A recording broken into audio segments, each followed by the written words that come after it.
Janis Crystal Lipzin, born 1945, is an American artist working with film, photography, video, audio, multimedia installations, and media performance.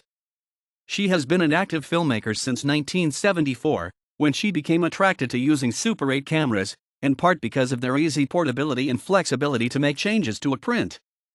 Her work has been recognized with exhibitions at the Museum of Modern Art, New York Film Society, Whitney Museum of American Art, Centre Pompidou, Paris, Venice Biennale, San Francisco Museum of Modern Art, and other international venues.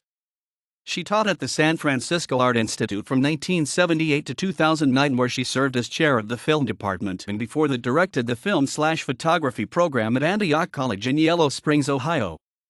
Among her awards are fellowships, commissions and grants from the National Endowment for the Arts, Center for Cultural Innovation, Ohio Arts Council, California Arts Council, Mission Eye and Ear, and Echo Park Film Center, Los Angeles.